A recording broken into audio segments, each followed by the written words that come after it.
Tras los fenómenos atmosféricos y sísmicos, Puerto Rico debe estar más preparado y con mayor conciencia y conocimiento de las buenas prácticas en arquitectura, diseño y construcción. ¿Cómo lo haces? Aquí tendrás el acceso a este conocimiento de forma fácil y sencilla. Ahora comienza Arquitectura en Blanco y Negro. Saludos a todos y todas aquellos que nos escuchan. Yo soy el arquitecto Luis Vadillo Lozano, decano de la Escuela de Arquitectura y Diseño de la Pontificia Universidad Católica de Puerto Rico. Y estoy con ustedes, como todas las semanas, hablando de arquitectura. Deseándoles a todos que se encuentren bien y en salud y recordándoles que Dios nunca nos abandona. Como siempre les digo, ustedes no han vivido ni vivirán un solo día sin arquitectura. Estamos siempre rodeados, protegidos y acompañados por la arquitectura, y así será por el resto de nuestras vidas. El día de hoy continúa conmigo nuestro profesor y coordinador de la Unidad de Historia y Teoría, el arquitecto Jesús Meléndez Vázquez. Saludos, Jesús. ¿Cómo estás? Saludos, decano, siempre un placer. Jesús, unos programas atrás comenzamos con un tema que me resulta interesantísimo y que tú trajiste a nuestra atención, y es la capacidad, y yo diría en algunas ocasiones la falta de capacidad de nosotros los arquitectos para comunicarnos.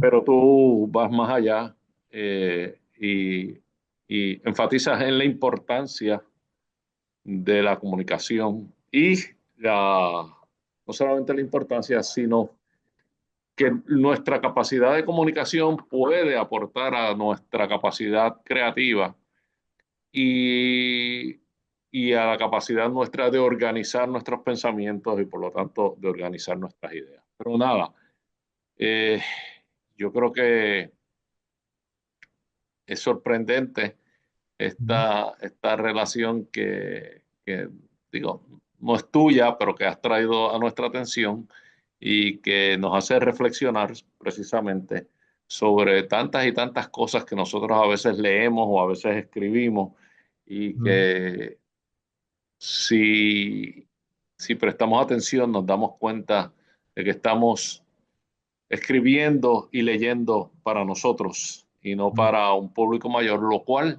ciertamente puede afectar la capacidad de, y yo no sé si coincides conmigo en esto, de influencia de nuestra profesión o incluso la capacidad de que nuestra profesión asuma un rol de mayor importancia dentro de la comunidad.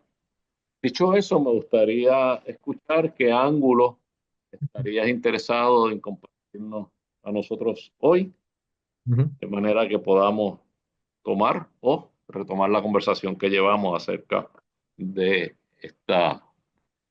de la importancia de la comunicación en todo, pero estamos hablando particularmente en la arquitectura en este caso. Adelante. Claro. Bueno, no, gracias por la oportunidad. Y yo creo que tienes muchísima razón. Yo creo que nosotros, dentro de la arquitectura, parece que nosotros nos escribimos para nosotros mismos, ¿no?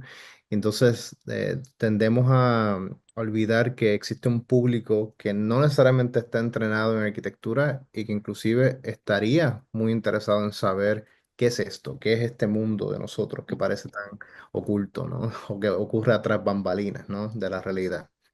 Am, pero curiosamente, tratar de responder la pregunta principal del episodio de hoy, que es ¿Do architects write well? ¿Verdad? Nosotros los arquitectos y arquitectas escribimos bien. Eso es un gran question mark y un tanto complicado, ¿no? Pero yo creo que ahí podemos tomar inclusive la misma pregunta como la premisa, ¿verdad?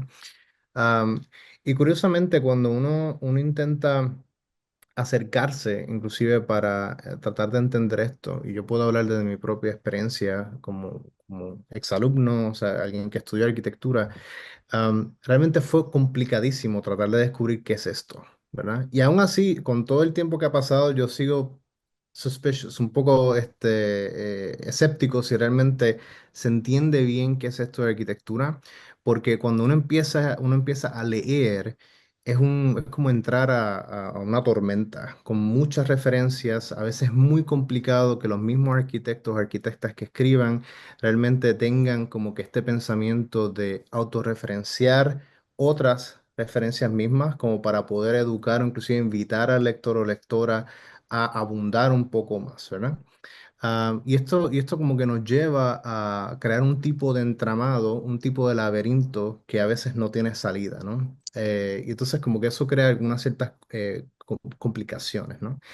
Afortunadamente, como que existen distintas formas de abordar la arquitectura. Yo creo que para mí, en mi experiencia, fue tratar de entender la idea del edificio, cómo se ensambla, o sea, que es mucho más fácil leer un libro técnico para poder empaparte sobre qué es esto de arquitectura como edificio.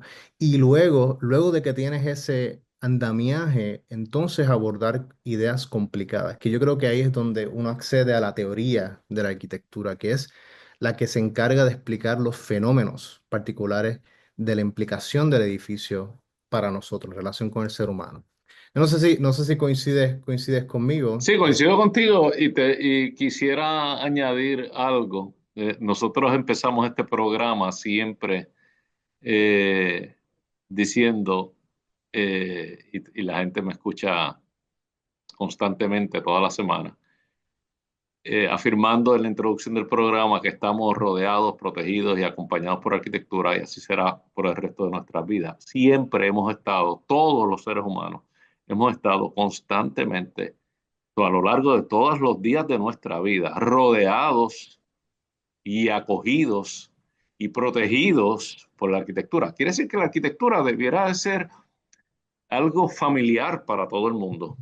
Ujú, ujú, Eso debiera ser una ventaja en términos de nuestra capacidad de comunicación, porque la arquitectura debiera ser algo que pues, debiera, pudiera ser o debiese ser fácil de hablar de ello, porque todo ser humano está relacionado con la arquitectura desde su nacimiento, ¿verdad? A diferencia de otros aspectos culturales del ser humano que quizás quedan más distantes y que quizás eh, eh, no son tan fáciles de entender porque no hay ese grado de familiaridad, no hay ese grado de convivencia, ¿verdad? ujú, ujú, Este, sin embargo, no, yo no sé si es que nosotros los arquitectos nos gusta hacerlo complicado, nos gusta hablarnos a nosotros mismos, pero ciertamente al momento en que nosotros escribimos, hacemos libros, ujú, la tendencia es que nos separamos ujú, de nuestro público en vez de, en vez de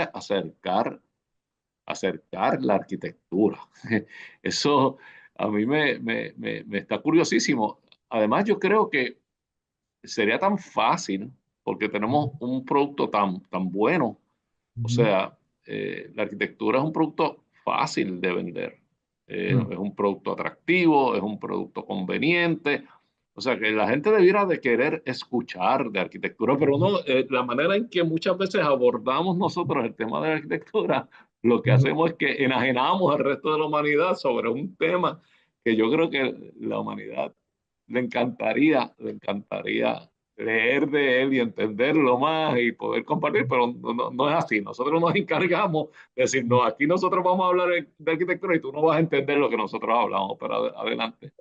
Fíjate, creo que traes a colación un punto importante que yo creo que se divide en dos partes. Primero, yo creo que tal vez la raíz del problema está en la forma en que se educa a los arquitectos y arquitectas, y la segunda es para quién lo escribimos, que lo había mencionado al inicio, ¿no? Pero curiosamente hay un pequeño artículo que lo escribió el arquitecto norteamericano Peter Eisenman, que se titula Not the Last Word, no la última palabra. Esto lo Ujú. publicó en el 93. Pero curiosamente él logra, de una manera bien sucinta, bien corta, establecer dos condiciones que yo creo que todo arquitecto o arquitecta se relaciona. Y es que el acto de diseño, que es lo que apela a la parte educativa, es como que de afuera hacia adentro. Cuando el acto de escribir, él lo describe como un acto interno, que es un acto de autoconciencia, de cierta manera. Y ahí es donde entra una pequeña disonancia porque a veces escribimos como si fuéramos a diseñar un edificio. Y la arquitectura, o al menos el paradigma que nosotros siempre enfatizamos en las escuelas de arquitectura, como que eso no varía nunca en ningún otro lugar, es como que la arquitectura tiene que ser única, tiene que ser wow, tiene que ser como que crear un tipo de emoción inclusive, que inclusive nosotros si vas a diseñar un muro, el muro tiene que brillar de alguna manera, ¿verdad? Entonces, a veces ahí es donde entra un cierto síntoma de utilizar jargons, términos bien complejos, términos rimbombantes, ¿no? Que se vuelven todo un escrito ornamentado de palabras, que lo que hacen es crear este velo y hacer más críptico la comunicación de la arquitectura. Y ahí es donde entra el que tal vez existe algún problema mucho más profundo de que tal vez en arquitectura, y tal vez podemos debatir un poco esto, de que tal vez no sepamos realmente qué es esto, ¿verdad? Históricamente, los movimientos de arquitectura, los estilos, como que han tratado de descifrar qué es esto de arquitectura, pero no aportan a decir cuál es la naturaleza tal vez de la arquitectura misma, y por eso es muy probable que cuando vayamos a escribir, acudamos a este tipo de herramientas que hacen, lo que hacen es oscurecer la idea, no alumbran el problema, ¿no? Mm. Ah, no sé si coincides con esa Sí, observación. sí, coincido. Y cuando tú hablas de los términos, ciertamente nos alejamos de la persona, no, al utilizar algunos términos, nos alejamos de la persona no necesariamente adiestrada en la arquitectura y por lo tanto enajenamos la arquitectura del individuo cuando la arquitectura pertenece al individuo, pertenece a todo el mundo. La arquitectura, o sea, el objeto arquitectónico es quizás el objeto más visto del que más la gente opina, estando entrenado o no estando entrenado sobre él, ¿verdad? Ujú, Porque le afecta, porque lo vive, porque es suyo. El objeto arquitectónico es de la gente. ujú, No solamente las residencias, sino los centros comerciales, los hospitales, las escuelas, son de la gente. O sea que está ahí. Sin embargo, cuando nosotros empezamos a hablar y utilizar la jerga como tú y términos como tú mencionas, le decimos, no, no, tú sabes que esto no es tuyo, esto es nuestro, de nosotros los arquitectos. Mira, eh, eh, vamos a coger, por ejemplo, los periodos y el deslinde este tan preciso que nosotros hacemos de los periodos de la arquitectura. Yo tengo unas amistades muy cercanas a nosotros que eh, yo vivo, mi esposa y yo tenemos la fortuna de vivir en una casa que fue diseñada por un gran arquitecto en el 1963, en un complejo que ganó premios de diseño en aquel momento y nosotros estamos orgullosísimos de nuestra casa y entonces nosotros en honor y en respeto a ese arquitecto hemos tratado de conservar la casa. Para nosotros hacer un cambio en esa casa nos cuesta un trabajo bárbaro. Es un modernismo medio orgánico porque tiene paredes de piedra y tiene este, algunos detalles que son típicos de ese modernismo orgánico de los años 60. Sin embargo, allí en el mismo vecindario nuestro, eh, algunas residencias similares, todas son diferentes, pero que son por el mismo arquitecto, han sido totalmente remodeladas y totalmente cambiadas, muchas con mucho gusto, pero totalmente cambiadas a un estilo contemporáneo y demás. Bueno, yo recuerdo que es una de estas casas que quedó muy bien, pero no se reconoce la casa original después de la modificación. Vienen estos amigos nuestros a recogernos y ella me dice, qué linda quedó esa casa, es que a mí me gusta así las casas modernas. Yo le digo, moderna es la mía. sí, sí, sí.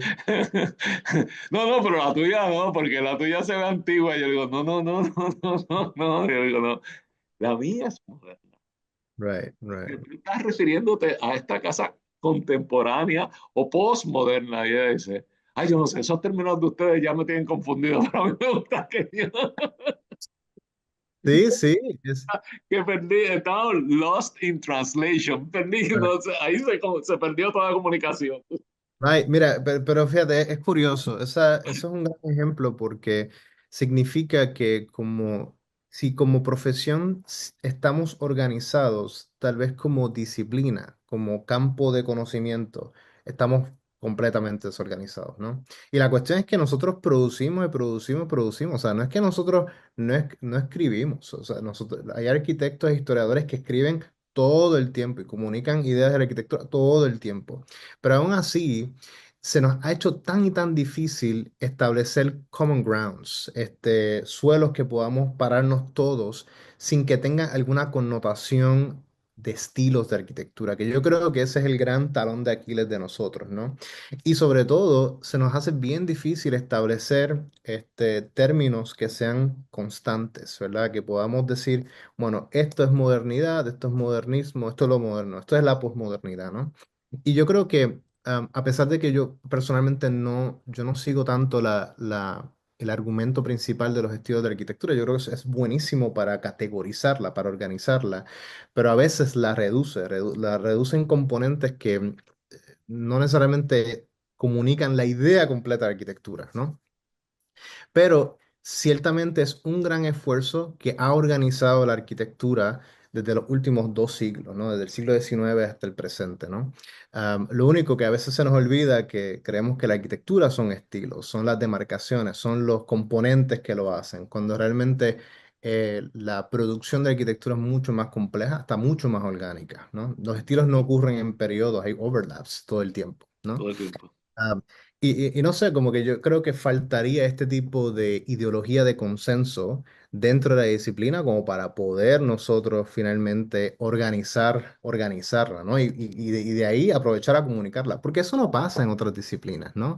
O sea, uno a veces deberíamos sentir algún tipo de motivación mirando a otras disciplinas como la astrofísica, por ejemplo, o las ciencias naturales que se han convertido buenísimas en comunicar ideas tan complejas del mundo natural. Mucho más ajenas que la arquitectura, mucho más Es, complejas y sin embargo tienen una habilidad de comunicación.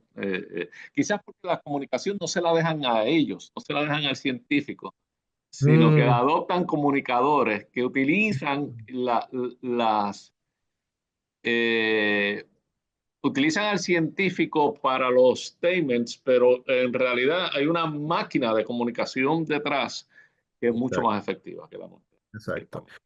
Pero pero es tan curioso, ¿no? Yo siempre pienso en comunicadores como Neil deGrasse Tyson o Carl Sagan, ¿verdad? En su tiempo, cuando comunicaba las ideas un poco más complejas yo creo que en la década de los 60, los 70, ¿no? O inclusive,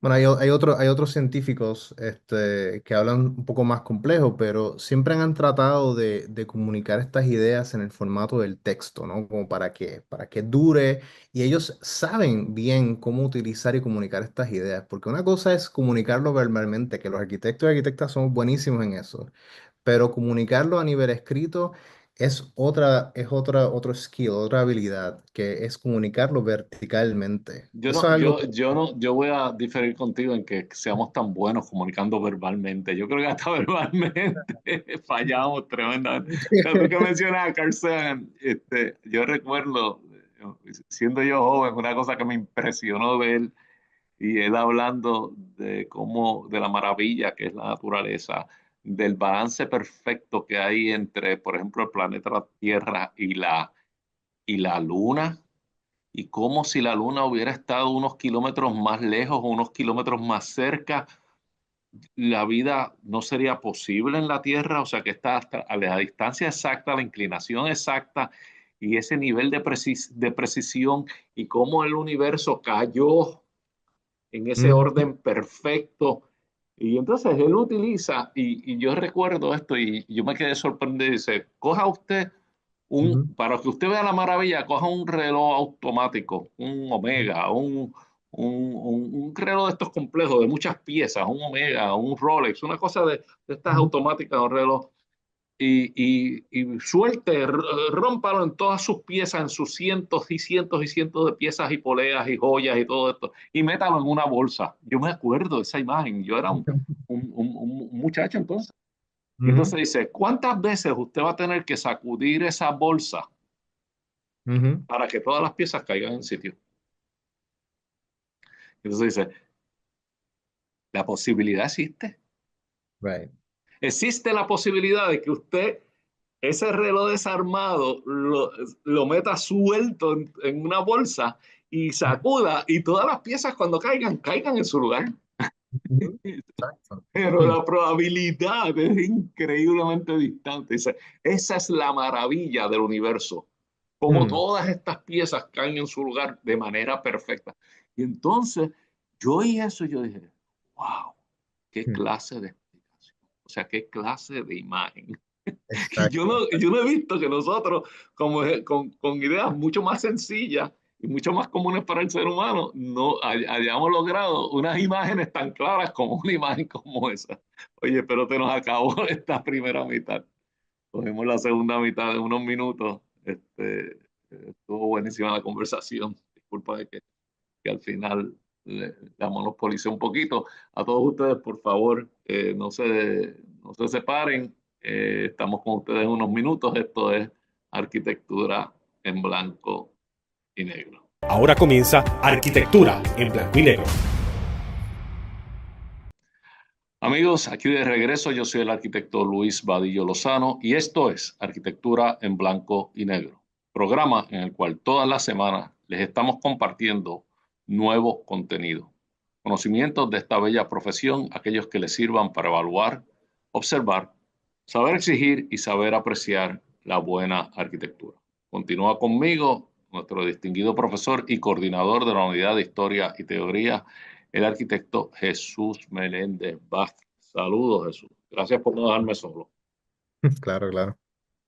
Jesús, estamos hablando sobre la capacidad del arquitecto de comunicarse, particularmente de comunicarse de manera escrita, y la Mm, importancia que esto reviste mucho más allá de lo que a primera instancia luce.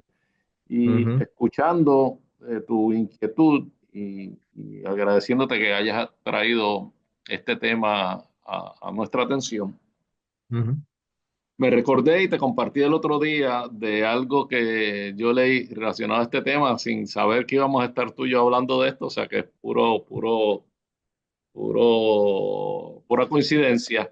Y es con relación a un libro que yo he leído y que voy a compartir con la escuela prontamente en una charla mis libros y que te los enseño por acá.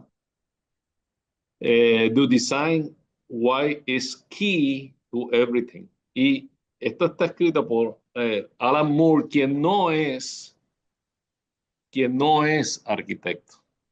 Mm, Y entonces toca este tema, es curiosísimo, toca este tema de la comunicación. Es una persona que es aficionada a la arquitectura, que tiene como todo ser humano una estrecha relación con la arquitectura, y eso somos todos los seres humanos. ujú, Eh, y en su capítulo sexto, que se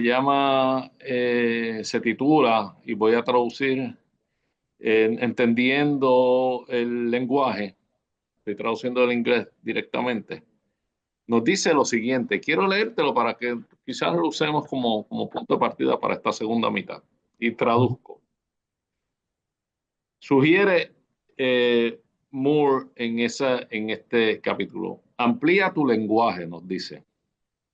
Si desarrollas la capacidad de comunicarte, desarrollas la claridad de pensamiento y aclaras ideas.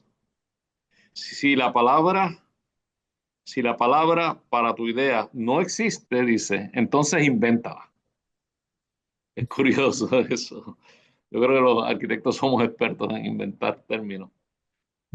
Con el crecimiento constante de nuestro lenguaje, nos dice, no tan solo crece nuestra capacidad de comunicar nuestras ideas, crece también nuestra capacidad de ordenar y precisar dichas ideas, siendo la capacidad de precisar una de evolucionar y la generación, digo, de una de evolución, perdóname, siendo la capacidad de precisar, disculpen porque estoy traduciendo directo, siendo la capacidad de precisar una de evolucionar, en una evolución hay generación y la Mm, generación es un proceso creativo. mm, Conclusión, mayor capacidad de comunicación, mayor capacidad de creación. Está interesante eso, ¿verdad?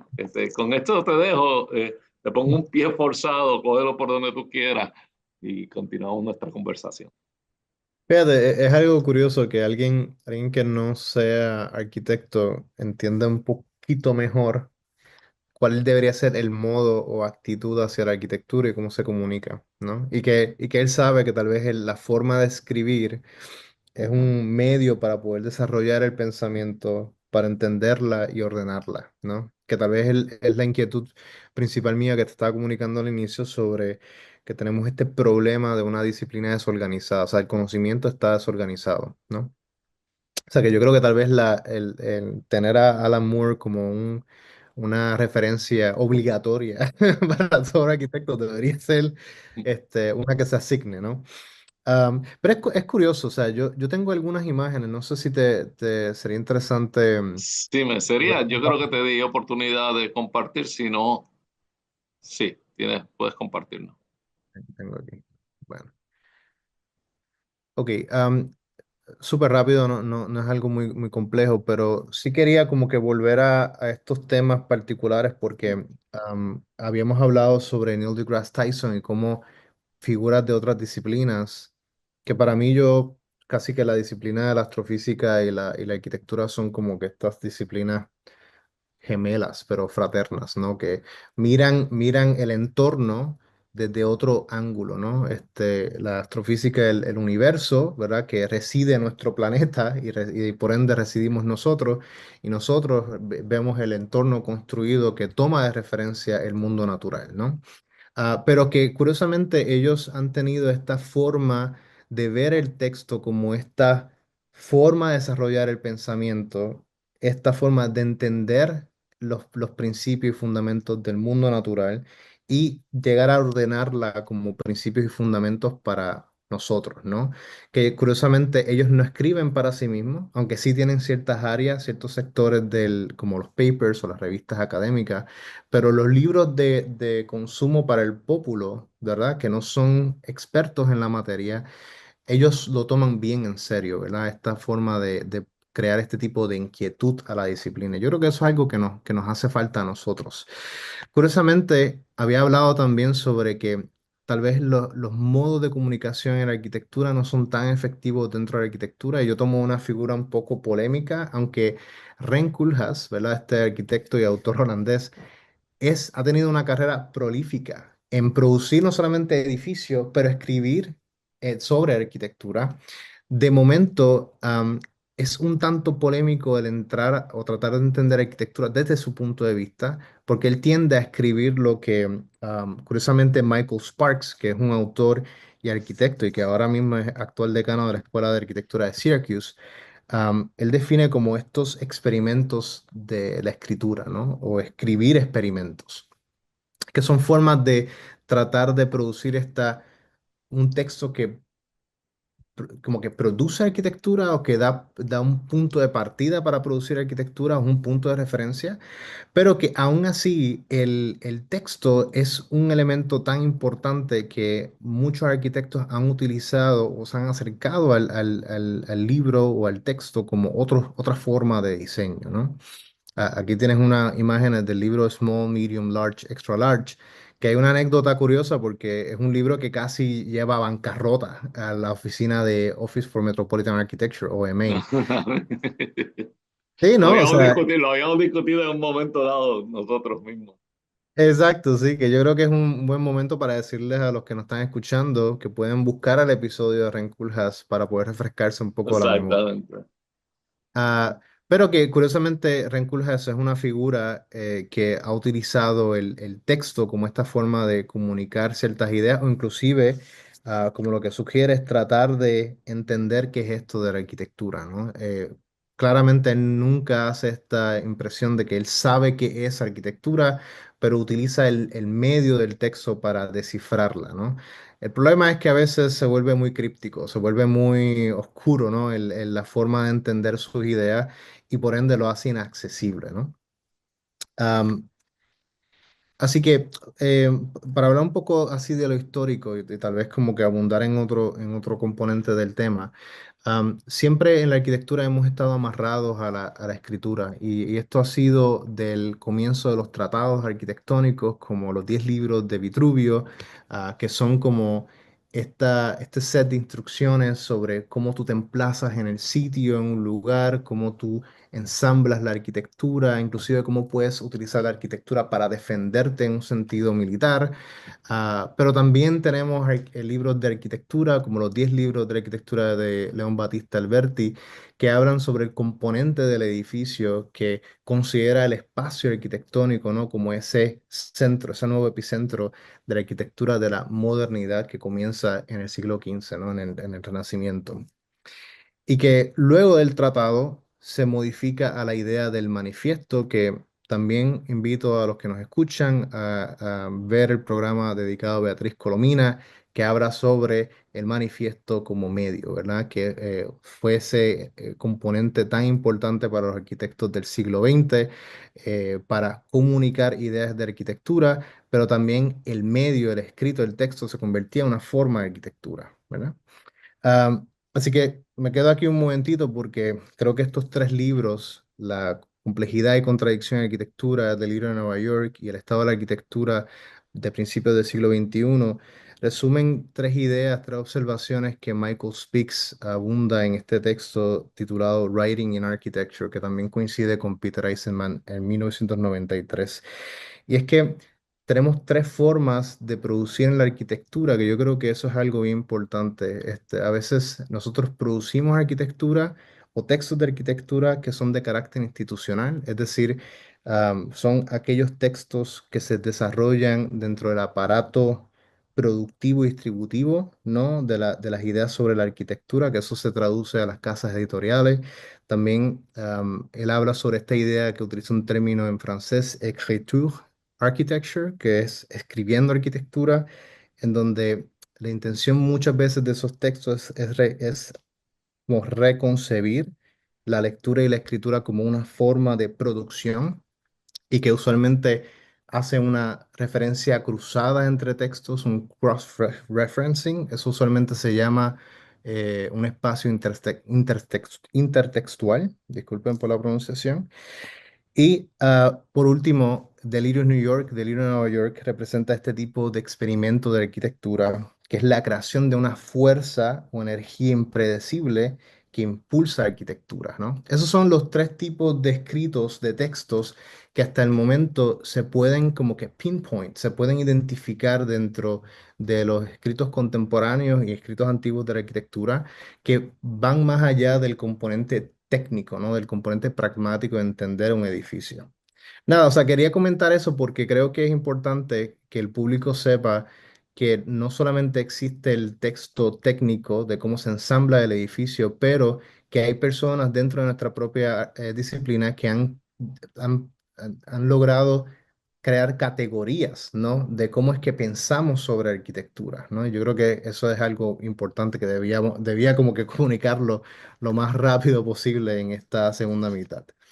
Um, right, no sé si tienes alguna duda Sí, o no, bueno, pregunta. si me permites, me gustaría añadir dos libros que para mí marcaron mis primeros intentos de leer arquitectura, porque yo creo que fueron muy efectivos en su capacidad de comunicación y que durante mis años de estudiantes me marcaron y que van en esta línea que yo les recomiendo que todo el mundo los lea porque son fáciles y como tú dices, no entran en el aspecto técnico, sino entran en el aspecto de cómo entender arquitectura. No sé si tú coincidas conmigo en la recomendación de estos otros dos libros. Uno es el libro de Tom Wolfe, From Bauhaus to Our House. A mí es un libro corto, fácil de leer, simpaticísimo. Yo no sé si tú coincides conmigo en eso, pero este, es un libro que yo no sé, yo creo que lo he leído como 5 veces y que es muy divertido. Y entonces, ciertamente Robert Venturi es una persona con una capacidad de comunicación y de acercamiento a la arquitectura que y al público en general, que yo creo que eso es lo que le dio tanto vuelo, incluso más que la propia arquitectura que él hace.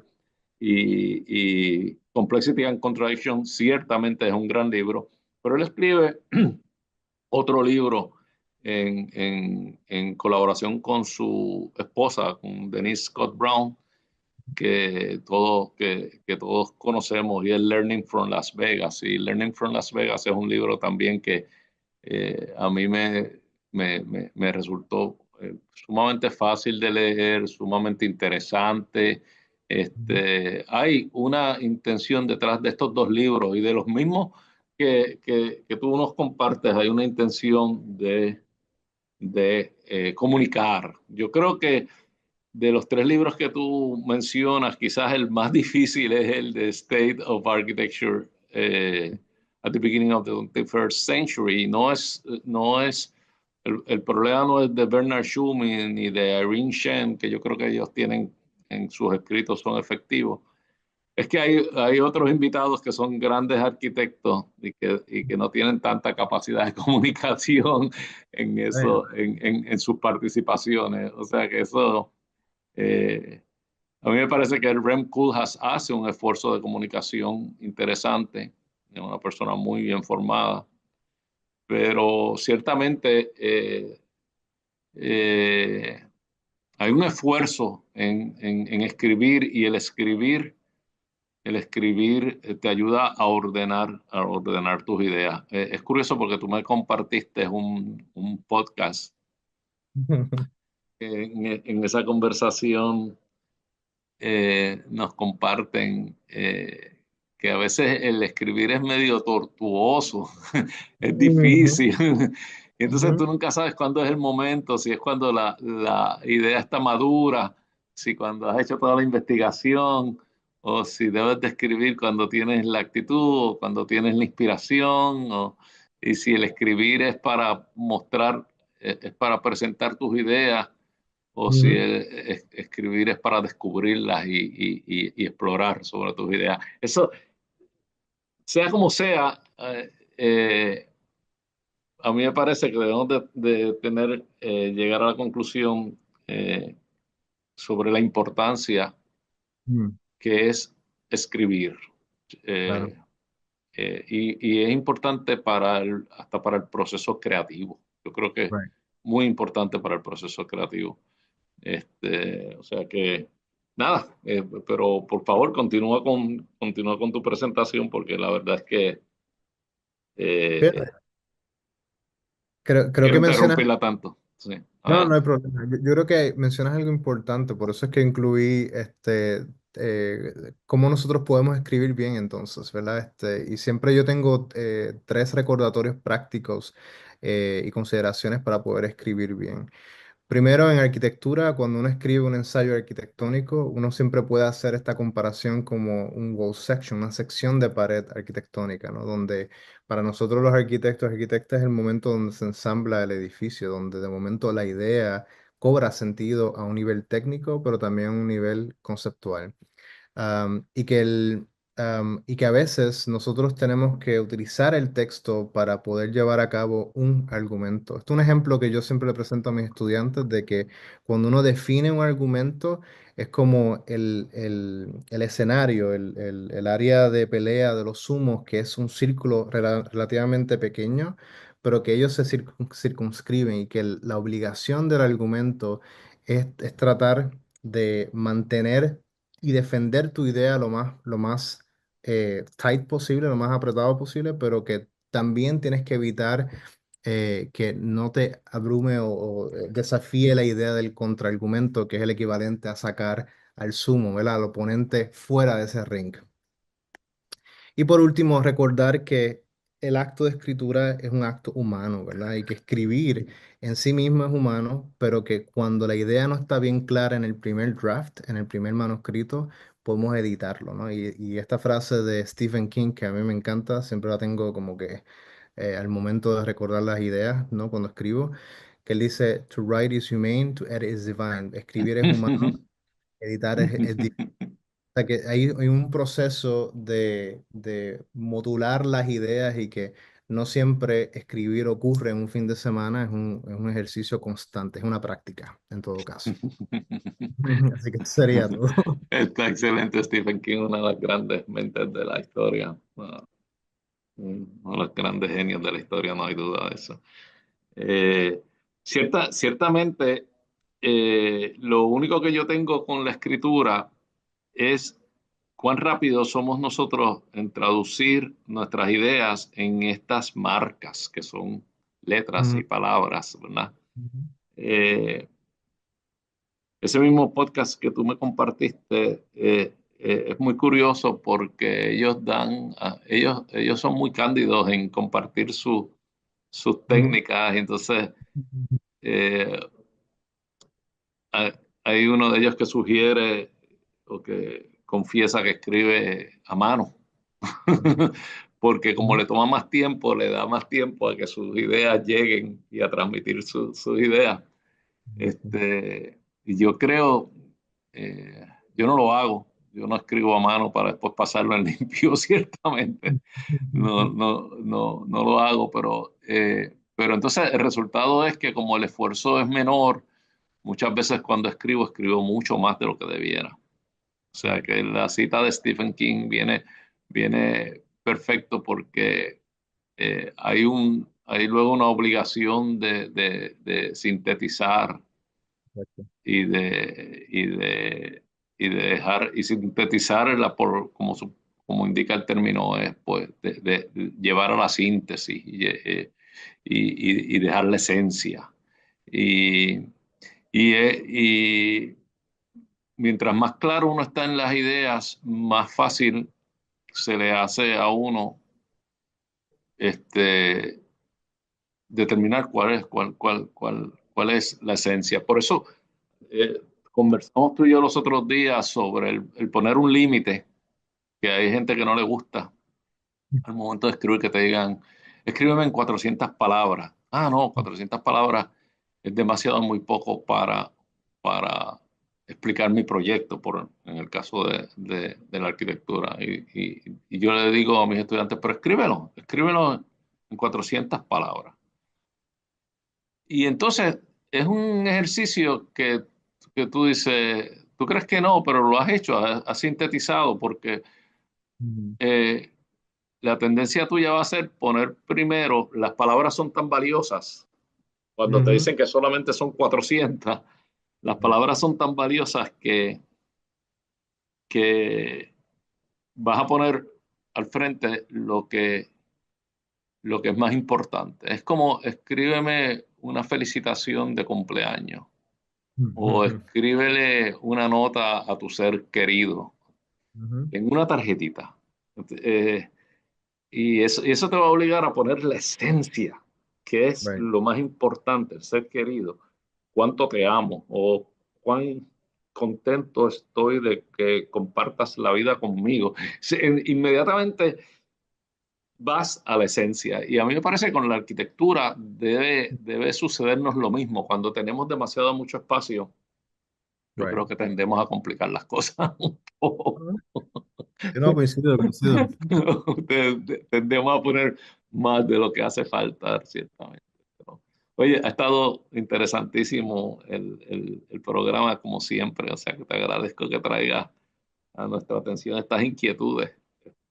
Tú eres muy buen escritor. Yo he leído cosas que tú has escrito y tienes una capacidad de síntesis que yo te auguro que tendrás algunas publicaciones que eventualmente van a ser de mucho interés. O sea que gracias por compartirnos tu experiencia, que yo sé que por momentos es doloroso, cómo yo escribo y cómo pongo mis ideas y cómo escojo las palabras y cómo escojo los términos. Y tú que has escrito, pues yo sé que has pasado por ese proceso que es doloroso y que no es fácil, pero que es tan importante. Sin más nada, se nos acabó el tiempo. Pues arquitectura en blanco y negro. Gracias a todos los que nos han acompañado en esta hora. Y lean arquitectura. Busquen sobre arquitectura y lean arquitectura, porque el edificio en el que viven, su casa, su trabajo, es quizás el objeto más próximo que más ustedes utilizan de todos aquellos que ustedes tienen. O sea que es algo bien, bien, bien familiar para ustedes. O sea que es importante que ustedes conozcan de él. Hasta la próxima semana. Esto es Arquitectura en Blanco y Negro. Todos vivimos en sintonía con la arquitectura. Queremos escuchar tus ideas, dudas y preocupaciones. Escríbenos a arquitecturaenblancoynegro@pucpr.edu. Arquitectura en Blanco y Negro es una producción de la Pontificia Universidad Católica de Puerto Rico.